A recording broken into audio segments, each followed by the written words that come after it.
Yes, excellent. Recording in progress. I'm going to allow Mona once again to the session. So Daniel and Chris, first of all, it's awesome that you want to help out with this experience interview and share your thoughts about the paper you wrote about Scrum Team effectiveness.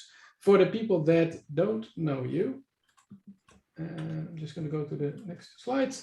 Well, here's a picture. Can you maybe give a sort of like 1 minute-ish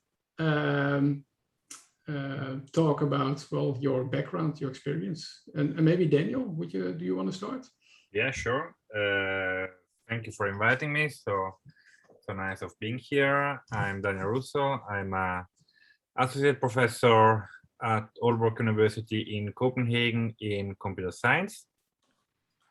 I mostly focus my research into the empirical software engineering domain.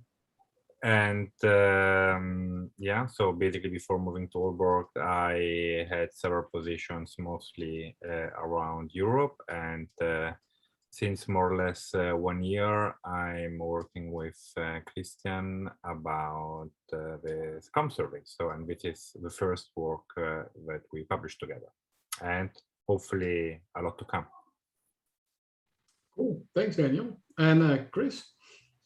Yeah, I think most people here at least know my face because, of course, we are together with Barry. I'm one of the founders of the Liberators. The thing is, I have a huge passion for Scrum, but I'm also an organizational psychologist.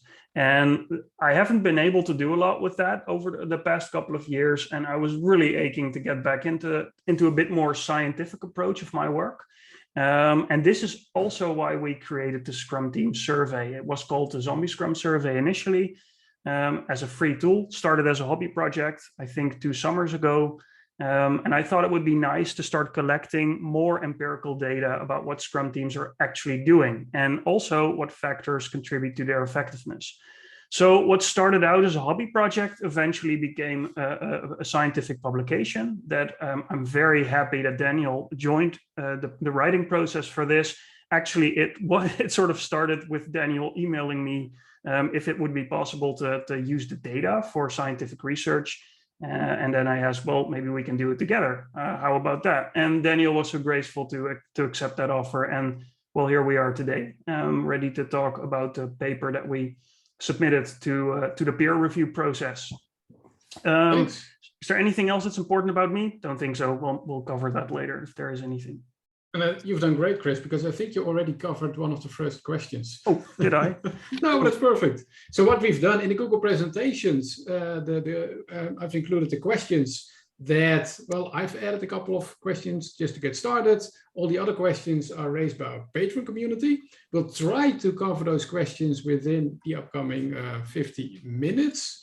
If you have a question, you're like, oh, it's very close to the question that we are discussing right now, feel free to virtually raise your hand and maybe we can find time to include your question as well. Yeah, let's go to the first question, because I think it's this one, Chris, that you're already covering. What made you decide to write a paper about Scrum Team effectiveness? I'll leave it up to you, Chris, if you want to kickstart this one, or Daniel. No, I can take this one and then Daniel can add to that because I already sort of summarized that, right? My own desire to take a more scientific approach. I think that our community is wonderful and a lot of great people there and a lot of interactions going on, people writing blog posts, podcasts. There's just this whole energy in our community, and that's great.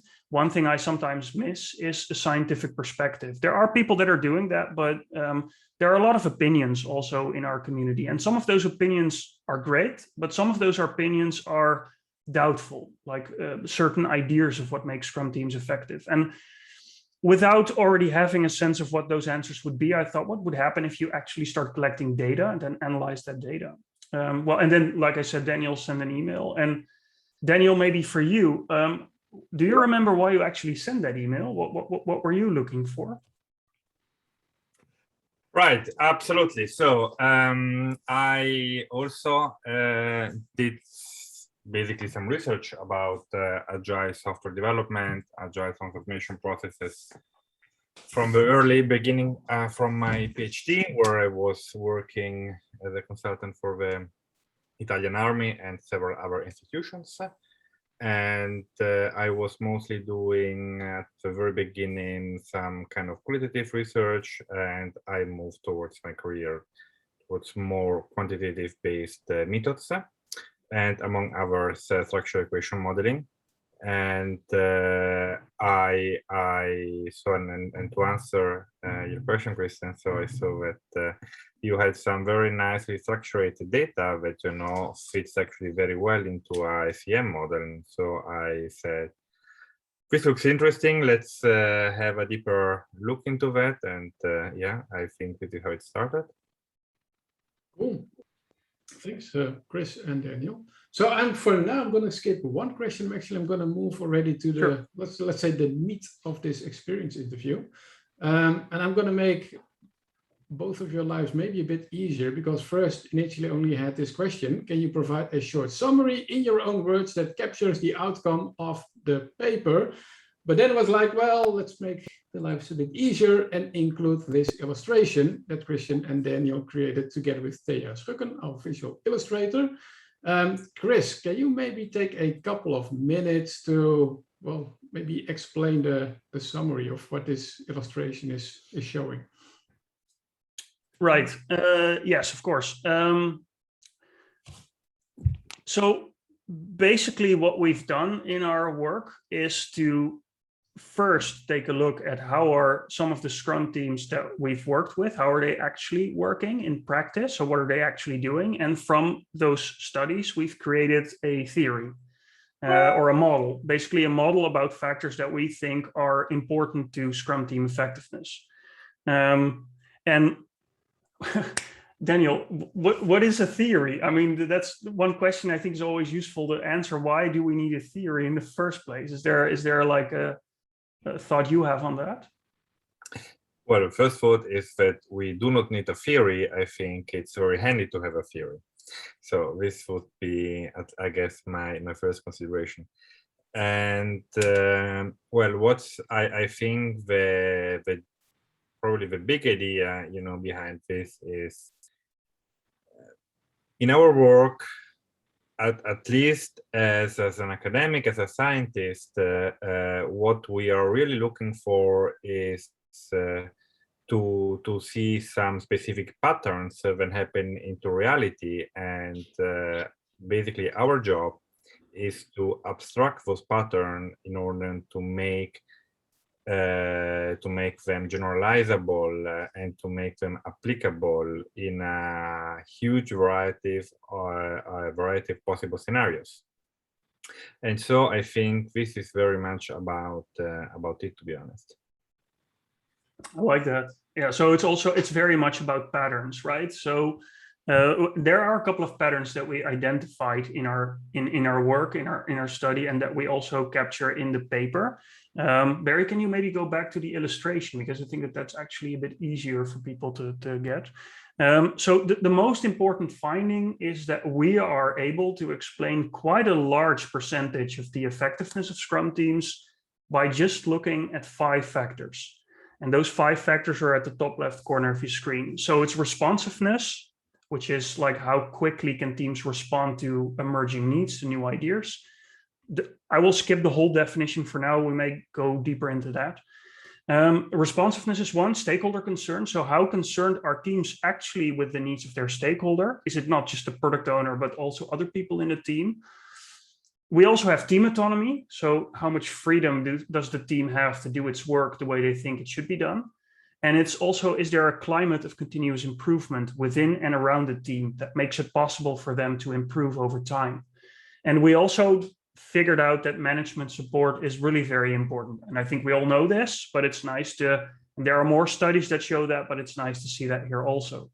Now, together, these 5 factors, if you do well on those 5 factors, the teams that do well on those 5 factors have more satisfied stakeholders and they have higher team morale. That's how we defined effectiveness in our study. And it's not a perfect definition, but it's at least something that for many Scrum teams is very recognizable. Happy customers, happy team, basically, right? That's an effective team for us. So basically, those 5 factors are the most important one. And I will, maybe it's a good idea, Daniel, if that's okay with you, to sort of do it one by one, that you take one and I take one. Is that okay for you? I think that you can take all of us, absolutely. Okay. Okay. So I will do the other finding then as well. So the second finding that we identified is that those teams that are more responsive are indeed more effective. So teams that are able to release more frequently, that spend more time on refinement, which is also part of this, are more effective in general. They have more satisfied stakeholders, higher team morale. Which I think for all of us in this community is something that makes a lot of sense, but it's nice to see that in the data as well. Now, another thing that we identified is that shared product ownership is very important. So stakeholder concern definitely is something that matters a lot to the effectiveness of Scrum teams. Teams that do this well are more effective. I think the numbering is, the numbering is correct, it's over there. So the fourth finding is that team autonomy and continuous improvement are also very important, but they are more about creating the right conditions. So teams need to have high level of autonomy, need to work in a climate of continuous improvement for the other things in the model to work well. And finally, as I already said, like management support, that's definitely an important contributor to most of these factors. You can definitely see that if management support is high, teams just do better. And I think that that's something we all recognize. Now, that's sort of a very quick summary. Daniel, what do you think I missed anything that's useful for the people to know? Not right now, to be honest. Not right now. No. Can you maybe, Daniel or Chris, because I already showed it quickly. This is, well, I cannot even explain it. Christiaan shared it. When he shared it for the first time, I had no clue what I was looking at. And now a tiny bit better. But can you maybe, Chris or Daniel, explain a bit more just what we're looking at? Yeah, so I mean, this is something that's very typical from structured equation modeling. So the general idea about structured equation modeling is that, you know, a kind of advanced multivariate statistical technique that basically imposes structure on some specific kind of equations, right? So I don't want to go too much into the detail, but, you know, the general idea that you constrain your theoretical understanding of a word with some specific variables or constructs like the ones in the bubbles with some specific positive or negative relations.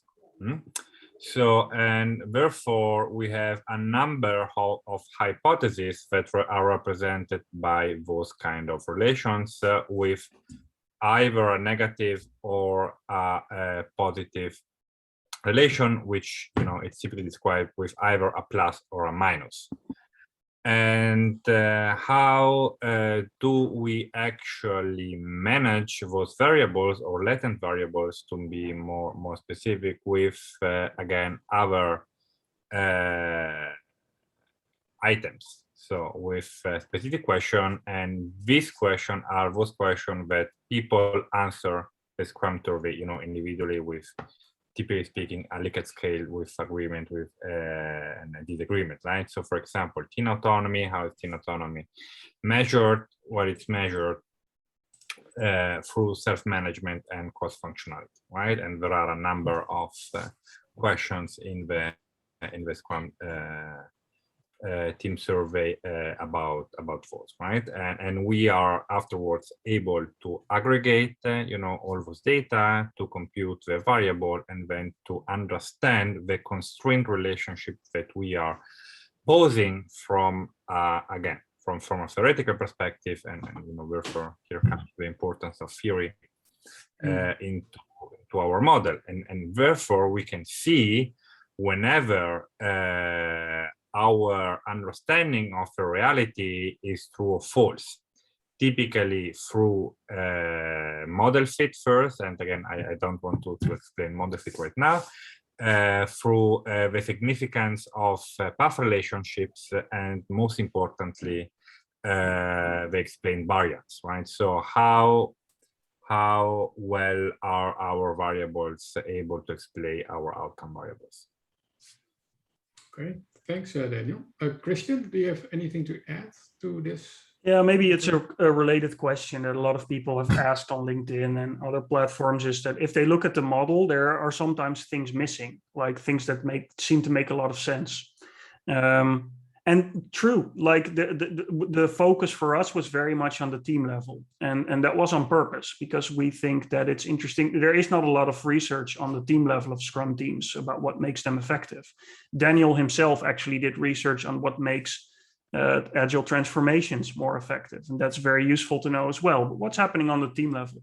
So it's always good to know. A theory is always the simplest way to explain a lot of what you see in the real world, and it's always missing variables. And maybe we will expand it in the future, or remove certain variables, or define them more clearly. But that's part of the scientific process, to find a theoretical model that is both as simple as possible, but still explains as much as possible of what you see in real life. Okay. So a question that was raised by the community is, how is the outcome of the research, or how is the research connected to the Scrum Team Survey?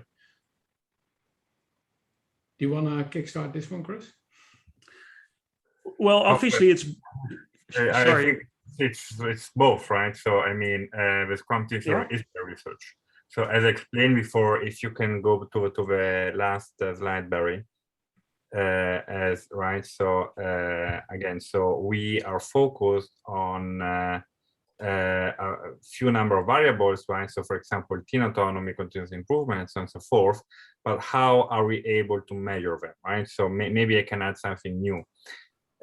Both variables are also called latent variables or non-observed variables, because we cannot per se, or it makes from a number of reasons no sense asking how autonomous is your team, right? Because team autonomy has so many facets that you cannot, for example, summarize them with, for example, one question.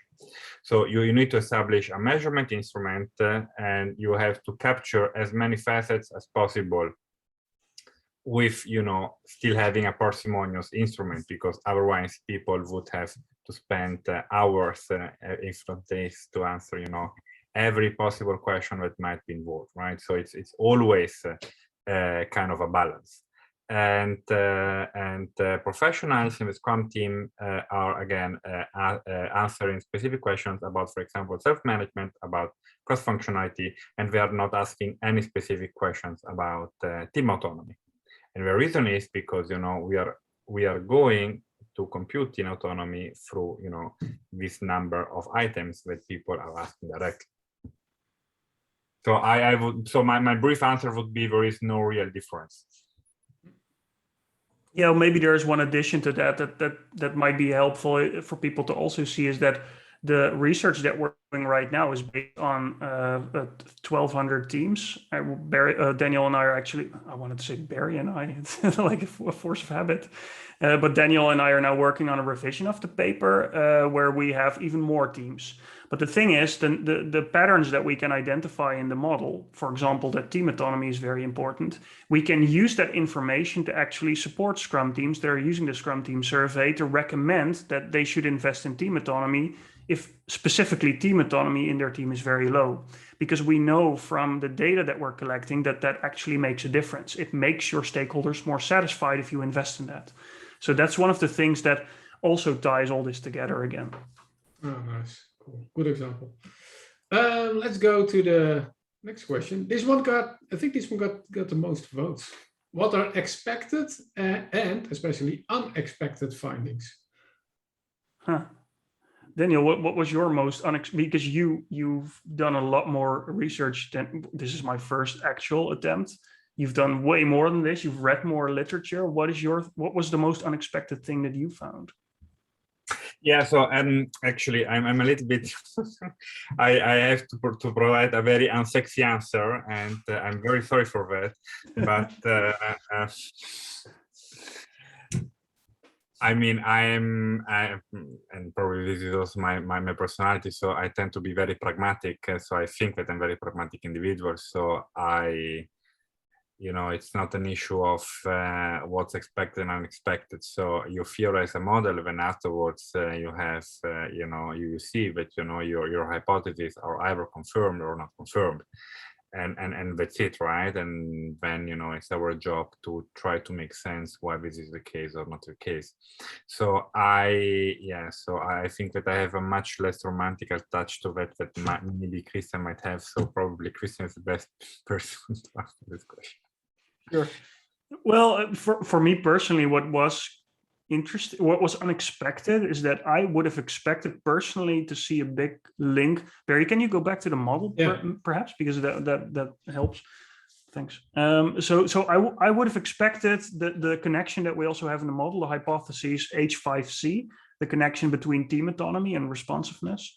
I would have expected that high autonomy teams are better able to be responsive, but we were unable to actually find that in the data.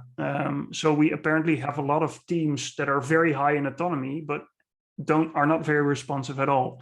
Now we actually speculate some of the reasons as to why we didn't find that effect in the paper, but that was definitely something I did not expect. And the same goes, I think, for continuous improvement to responsiveness. We did not actually find that effect.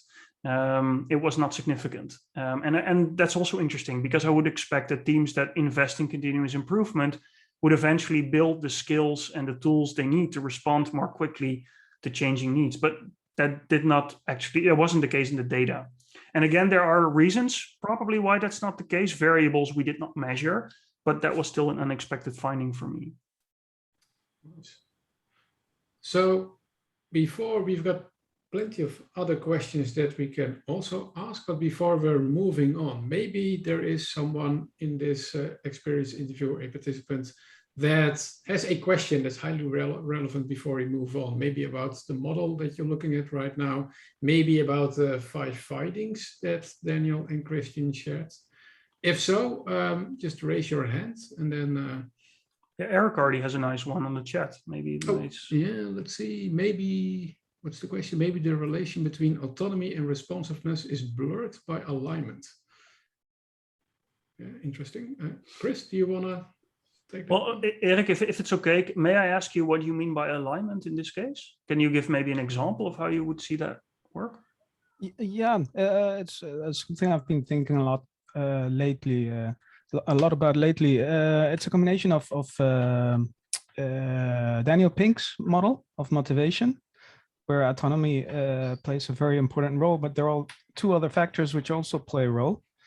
And the model which I think comes from the Spotify model, you need alignment and autonomy in a team for the team to be effective. So what I'm basically suggesting is that because the model is an abstraction, a simplification of reality, that some of the relations may not be apparent because there are parameters standing in between. Yeah, that very much could be. That very much could be the case. We haven't measured alignment yet, so if we would measure it, maybe that could explain some of this. What are your thoughts on this, Daniel? I'm very much aligned with you, Christiaan. So I think that we have no idea, no evidence for making any grounded speculation on that.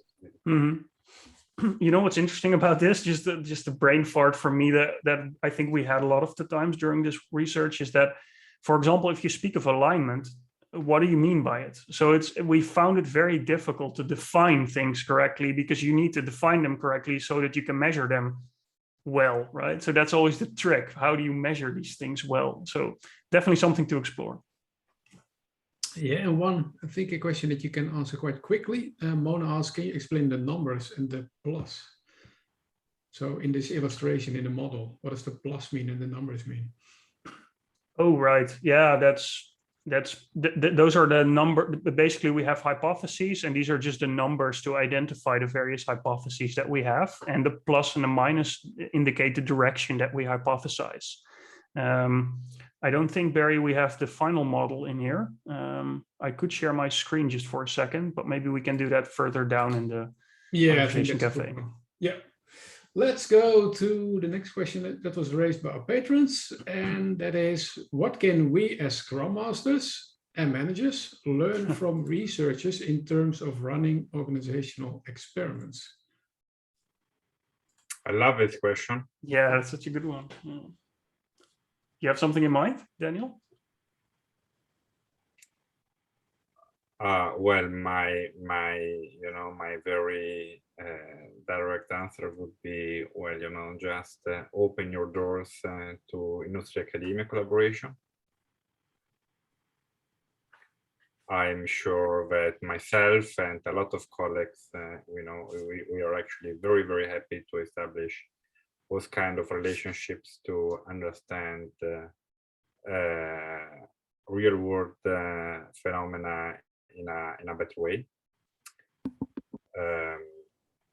Yeah, and again, unfortunately, it's so generic and broad as question that I could also speak just 2 hours about that, but well, we can start a podcast and then you can talk about it. It's an important question. I like your answer.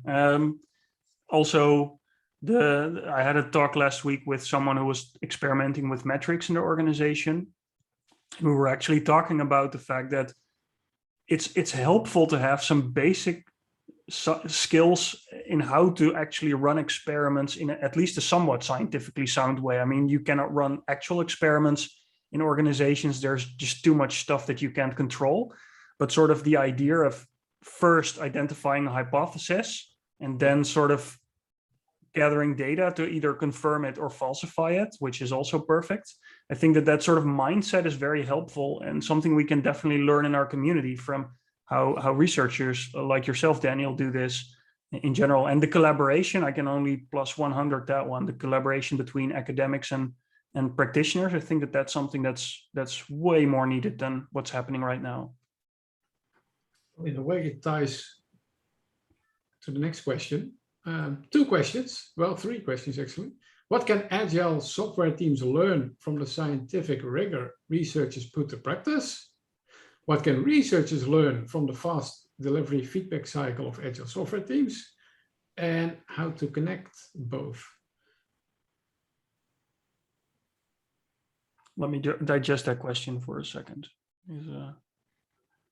Yeah, so maybe I can start with addressing the last one. Sure. And to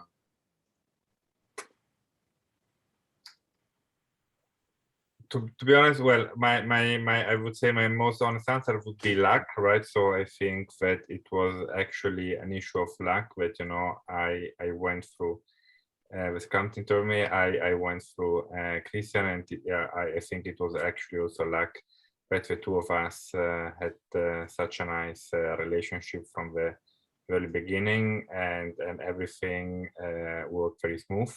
Unfortunately, this is not always the case. Actually, unfortunately, it's an exception. So we have also to acknowledge that. But I mean, unless you are trying to do so, it's very hard. I mean, I am happy to volunteer, to bridge basically myself if some practitioner, some company, would like to start some specific collaboration. I am happy, to help them to find, a good fit in the academic community to help them out. But yeah, so unfortunately, again, it's a trial and error, mostly on a personal level, rather than any kind of scientific dispute or whatever. Yeah, and Barry and I were thinking, and we also talked about it, Daniel, is to invite more academics to do similar sessions like this one, where I am also a participant and we interview the academic. But you already mentioned that might be very hard because people usually they want to get something for it, they want to be paid for it, so it's not as common for people to just jump into meetups and do it for free, which is unfortunate, right? It would be nice if that could be possible. So we may need sponsors in this case to get some money together. I have one other thought about this question that might be interesting, is that I think what agile software teams can learn from scientific rigor is that, and that's my experience in agile teams as well, is that you tend to make a lot of assumptions about what is going on in your team and what are actually issues. And I think it's very helpful to test those assumptions. And maybe the Scrum Team Survey can help you with that, but there are also many other ways out there. You can also dig some more into scientific research that already exists. I think it's always helpful to do that and to learn about this. Someone already mentioned the book by Daniel Pink about motivation. I think that's a great book to read. There are more books about this, so just explore that. And the other way around, I think what academics might be able to learn from agile software teams is that my experience from publishing a paper is that it takes a long time, and we're not even there yet. I think we started a year ago and it's still not published. Will probably take another year. So sort of this idea of rapid release cycles, not something we have apparently in the academic world. Cool. Thanks, Chris and Daniel. I'm going to skip one question and go to a question that ties into a comment that Niels put in the chat. And it's, what other research can we expect from you? Maybe from Daniel or from Christian or the both of you? Can we expect other research? I hope so. No, we have no questions left. Everything is answered. It's like, Daniel, feel free to start this one. You have a lot of ideas. Please go ahead. Oh. Well, we have a lot of questions that we want to answer. Well, the first thing we want to get done is actually make sure that this paper is published, which is still an ongoing process. But after this, we would like to explore, for example, how team diversity, how that influences the effectiveness of Scrum teams, because we know from research that team diversity in gender, in cultural background, in age, in specialization has a huge influence, positive influence on team dynamics and performance and productivity and team morale. So we want to actually see if that's the case for Scrum teams too, so that we can better help Scrum teams in the design stage where they actually have to figure out who is the team. So that's one question. And another one, well, actually, Daniel, you suggested this one is the one about helping behaviors, but maybe you can better clarify that one. Yeah, I mean, I think, just to answer this question, that we have so many opportunities also, and most importantly, to explore causal effect, right? So especially since people are, or the way how the Scrum, how the survey has been designed is to use repeated measures. Using repeated measures, we can do some longitudinal analysis in order to do causation. So this is for sure outstandingly relevant and valuable from a scientific perspective. So this would be probably my answer number one. We are also going to control for a number of factors like diversity, like gender, and doing some multi-group analysis. And this is also something that's on the way. Helping behavior as additional variable to the model, also to understand several dynamics, and in particular, there are actually, I mean, social psychology theories that can definitely help also explain and improve team dynamics. So yeah. I think that, and since unfortunately Christiaan is not working full-time on the project, so he has only limited number of times, so I will keep my ambitions here for now, at least. Lack of ideas is not a problem. Well, that's nice that you mentioned that, Daniel, because in all honesty, there's nothing I would rather like to do than just spend 100% of my time on answering these kinds of questions. But the tricky thing is that I also have to develop the Scrum Team Survey and make sure it actually can answer it. So that's sort of the balance that we're always trying to find in our work. And well, Daniel has tried many times to get me to focus on this 100%, and I really would love to, but maybe that's something for next year or the year after. We'll have to see how that goes.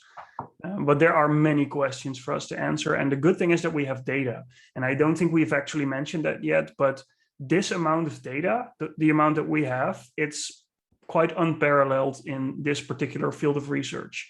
Even among psychologists, having 1,200 teams, data from 1,200 teams at your disposal is very rare, and that allows us to do some quite cool things in the future, as Daniel already mentioned, with the causal relationships specifically. So there's a lot of things that are possible with it.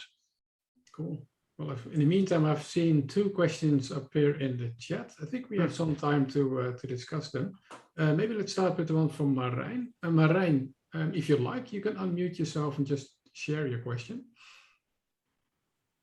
I think I posted 2 questions, but the last question I posted was what impact would actual publication of the paper have beyond the impact you already have now by sharing and doing the research like you are doing already? So you're asking, so just from my understanding, you're asking about the value of peer review? Well, I think that can be value that you guys get from it. So that would be some sort of impact or value you get. But I hear like it will probably take another year to go through that process. So which makes me wonder what makes it worth it. That's a great question. Right. Yes. If I may be very honest, I actually don't agree with the answer Christiaan provided in what can academia learn from Scrum teams in the terms of fast review process. Because I think that, this is science, this is basically accumulated knowledge, and it has to be, discussed among the academic community in a very grounded, solid, and reliable way. And, there are no shortcuts for quality. So I see that it might seem, unfortunately, that it takes so long, but, I prefer to have much more a conservative approach in providing some valuable results that are actually also seeing in the larger community than basically just publishing opinion papers, right? If we want to say it this way. Having said that, we already shared all the data, all the analysis, all the paper as a preprint before. So and we are talking it right now. So nothing prevents the idea as such to be spread in the meantime. So I think it's a parallel process. Yeah, and maybe to add to that, because while I was answering that question that way, I thought Daniel's not going to agree, and you didn't, so that's great. And I actually agree with your response to that. And to answer Marijn's question, I think what's really useful about the peer review process, and that's what we're already seeing in the first review round that we've gotten, is that other academics are looking for potential bias. Like, how biased may you as a researcher be in the theory that you're proposing, in the testing that you're doing? And if you're biased, then you may come up with a completely different model than what's actually the case. Maybe you're just interested in proving your own assumptions. And they may be very biased. And I don't think we're doing the community a service with a very biased paper. Now, I don't think we're very biased, but I think it's good that other academics are reviewing that and asking questions about that and allowing us the opportunity to clarify how we're not biased, or even if there are biases, where they are, so that other academics can keep that in mind when they try to repeat this research. Yeah. Cool. Thanks, Daniel and Chris. I think we can, there's also a question by Niels up there. And the one by Herman. The one by Herman is, any findings on teams measuring their own effectiveness? I'm not sure, Herman, if you like, you can elaborate on your question. Yes, thank you. I was wondering, you have a very great survey. I've also participated, of course. But did you also were you able to look into if teams themselves were measuring their own performance or effectiveness, so to say, and is there any correlation maybe there? Not that well, we haven't done any investigations here, so not that I know of. No, but it would be interesting to check. Yeah. Just curious indeed, because we talked about before, maybe in another session about value. How effective are you? What is value? That's always a struggle. So that got me triggered. Yeah, it would be interesting to see how do teams determine their value of what they're delivering. What methods do they use? How do they measure it? But we haven't done that kind of research. No. But I think that we have also to be very, very careful with it. I mean, with our self-reported measures and which is great. I love working with self-reported measures, but typically speaking, they are also heavily biased, right? For example, I might want to look better either in an implicit or an explicit way, right? So I want to impress my boss, my teammates, and so on and so forth. So I may provide, biased questions, or I might also provide unconscious bias questions, right? Maybe thinking that I'm better or worse than I actually am, and there is, colleagues in psychology that it's such an amazing work with item responsive theory and a lot of advancement in how you're designing a survey in order to get away all those bias. And this is why I mentioned at the beginning why we have this idea of latent variable and not observable variables, because a lot of or basically all of those variables would make very little sense to measure, like how autonomous are you, right? Because again, there are so many facets, so many bias, and so on and so forth, that they can only be computed through a multitude of items. And we can argue and discuss how much items we want, right? But again, this is again another kind of discussion. There are also short measurement instruments and so on and so forth. Christiaan, for example, is working on a short version rate and so on and so forth. There are, again, a lot of ways and techniques in order to make those measurements reliable. But luckily or unfortunately, point of view, reality is much more complex than it actually can seem. Yes, that makes our work so much fun, right? Yes, exactly. Not a big fan of shortcuts, for example. Can I squeeze in one more question about bias, because that's got me started? Sure, go ahead. I noticed in the table, in table 1 of your report, where you can see all the roles of the people who responded, and there's of course a lot of Scrum Masters in there. Yeah. And I know if Scrum Masters or product owners, they can already have a debate on how effective the team is. I would be very curious. Maybe for next research. I'm very curious to hear your view on it. Wouldn't it be also cool to hear the opinions of stakeholders of the teams, how effective they are? Yes, please. Yes, and we're doing that actually right now. It's not in the paper yet, but what we're doing, I can actually give 2 short answers to your question. The first one is, it's not the case that all the people that participated in the survey are Scrum Masters. Many of them will be, because that's usually, we have a lot of teams where there's one participant, and that's the Scrum Master usually for that team, or the product owner in some cases. But fortunately, we also have a lot of teams that are actually inviting everyone in the team to give their perspective. So for those teams, we can sort of calculate the score based on sort of consensus. Like, what does everyone think? So that's already taking out part of that bias. The second thing about stakeholders is that we're actually in the survey we make it possible in the survey to invite stakeholders and give them a short survey that only asks questions that are relevant to stakeholders. Like, how much value are you getting out of this team? How's the quality of the work? How responsive are they to your needs, etc. And we're collecting that data. It's not part of this publication yet, but we basically can reuse our model that we present in this paper, but then test it with actual answers from stakeholders, actual stakeholder satisfaction as reported by the stakeholders themselves. But that's coming up in, I don't know, a year. Well, it will take some time to analyze, and we need a lot of data from a lot of stakeholders. I think we have 500 in there now. We probably need a bit more to give good answers to that question. Cool, nice development. Thanks, Herman, for the question. Yeah, thanks for the answers. Yeah, good question.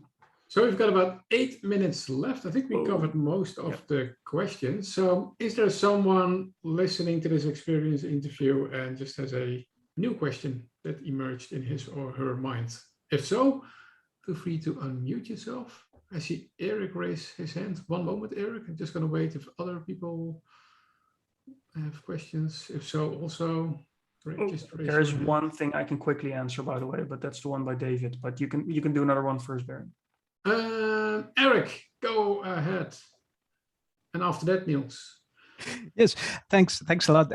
I'm just something really interesting that I noticed. I am a biologist. I was trained as a scientist, so I completely understand the need for evidence-based decision making. But what I find very interesting is that on the one side, here we're encouraging using basically data to make our decisions. But I find that one of the things that we do as Scrum Masters is try to encourage people to be agile and to stay away from processes and measuring everything. I was wondering what you think about that, the irony of it. What do you mean by, what irony do you mean in that case? The irony of on the one side really focusing on data to help the teams develop, but on the other side encouraging the teams to act more on intuition, feeling. I think that's one of the things we try to do in Agile. Bit of a wicked question. Yeah. I actually just last week finished a book by Malcolm Gladwell. It's called Blink. I don't know if anyone's read it, but it's been he published it a couple of years ago. But it's about intuition and relying on intuition over data. And I think he explores exactly this wicked question in his book. Right? In many cases, your intuition can be quite right, and sometimes it's better to trust your intuition. But in which cases do you actually need objective data? And he gives a lot of examples. Just check out the book. It's great. In general, what he says in his book, and I think that also connects to this work and this question, is that don't overdo it with the data. Just focus on one or two things that are the most important for you. I would personally start with stakeholder satisfaction. That's ultimately the one thing that's important. And the risk of only stakeholder satisfaction is that you're only focused on the value that you're delivering. So that's why we also include team morale as the second factor. So that you're also checking how the team is feeling about the work that they're doing. Maybe just start with that or something that's like that and not measure 100,000 other things. I think that's sort of the way out of this wicked question. Cool. Let's go to Niels, and I also like the question that Walter raised in the chat, but maybe we can close with that question. Niels, feel free to share your question. Yeah, can you hear me? Yep. Okay. I posted a question on the Trello board this morning, and I think also in the slide deck number 17. It's about when not to use Scrum. Maybe you also find some elements say, well, when you don't have this in place, for instance, management support, then just don't do Scrum, or maybe something on that point that you found. Well, actually not from an empirical perspective, in the sense that the whole, statistical model is actually to see and to make, again, to hypothesize what are your variables, then to understand basically which kind of variance, which, you can, is again, let's say, explained by those specific model.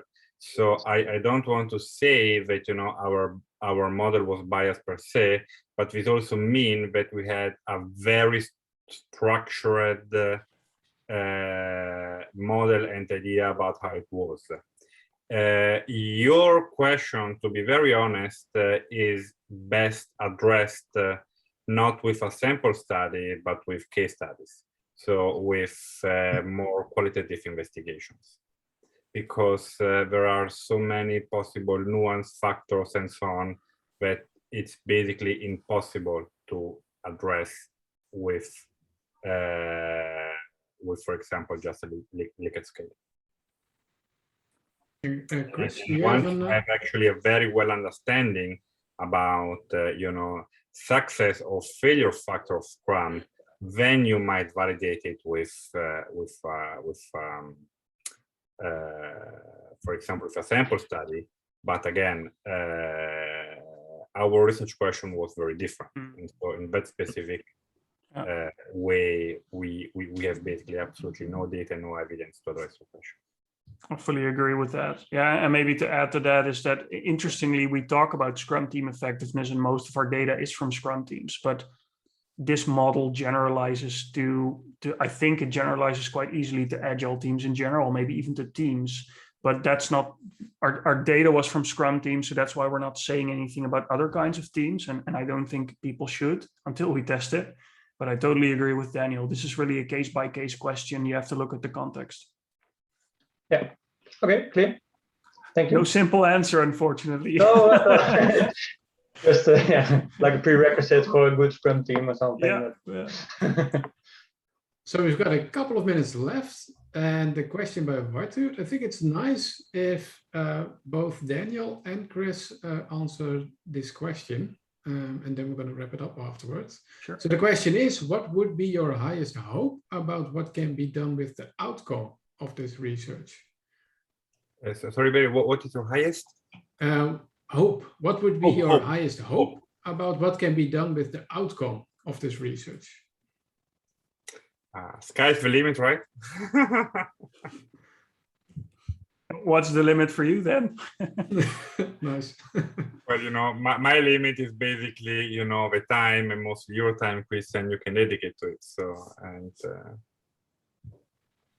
I mean, I think, but I think that you guys are much more into it. I think that we are trying, to move at least the agile practitioners community towards a more evidence-based approach, and I think it is outstandingly useful, to provide some reliable way of tackling problems, because as long as we're going forward, problems will be more and more and more complex, and if we are just addressing those issues with some personal ideas that might be brilliant but just simply wrong, I think it's going to be quite messy. So so for example, one example. So Christiaan was mentioning one of my recent publication about agile transformations, and I collected, and did some research, and and it happened actually that, for example, the new Scrum guidelines were very well reflected in the evidence that was collected, right? And this was basically very fortunate. But when they updated the Scrum guidelines, the new ones, I mean, I don't think, or at least this is my understanding, that they did any kind of research in it, right? So I mean, this was luck, right? But maybe in the future, whenever some guidelines are updated and so on and so forth, there is also some research going on there in order to make some reliable conclusions. And and I think that we are slightly going towards this direction, and I'm only happy to see that. Yeah, and I can only add to that hope, because that would be my hope too. And the mission for us as the Liberators has always been to unleash Scrum teams all over the world, and did this for me and for Daniel and for Barry as a way to do that. We can use this research and this data and the findings to help more Scrum teams. So if our research leads to situations where organizations start investing more in team autonomy because we can prove that it matters, I'm a very happy person. So that's for me the highest hope, that it actually has an impact on real teams, on real organizations, and real people. Cool, thanks. And in the meantime, I've looked up the illustration that you're looking at right now, the Google presentation, the slides with some links to the paper that they wrote, A Theory on Scrum Team Effectiveness. Chris also wrote a non-technical summary with the feedback of Daniel included as well. Yep. There's a link to the Scrum Team Survey, which uses the research as a foundation, or actually the other way around. The research was based on the results of the Scrum Team Survey. And good to mention the 50, almost 60 by now, do-it-yourself workshops and experiments, because these do-it-yourself workshops also have their roots in the research that Daniel and Chris have been doing. I'll just check it out if you have some time for that or interest in it. So before I'm gonna stop the recording, I wanna just make a deep bow to Daniel and Christiaan, and just to say that I'm in awe with all the work that both of you are doing. And I think as a Scrum community or broader Agile community, we can benefit a lot from well, all the research that you're doing, and also the way that you are sharing it so openly with our community. So that's highly appreciated, and it's even more appreciated that you are willing to show up in this experience interview. So thanks a lot.